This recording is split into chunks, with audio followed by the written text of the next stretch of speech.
You might have noticed the blue bins in nearly every room, but did you know that those small blue bins are for students to easily dispose of their recyclable materials?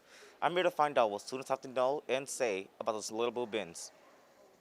We asked several students if they knew about the blue recycling bins in every classroom. Some of them said yes, majority of them said No. No. No. No. Nah.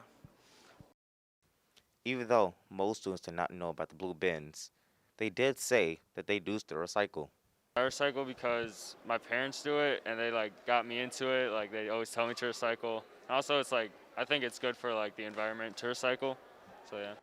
I recycle. I have a room in my house. I call it the hoard room. That's where I keep all my cans and Warhammer figures. I recycle sometimes. It's just sometimes I'll forget or something. Or sometimes like not convenient, if that makes sense.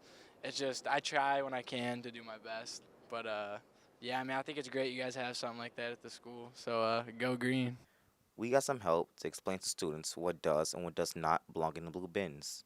Like to tell you what goes in the blue bins. So you can put glass, plastic, paper, pretty much anything that is recyclable can go in there.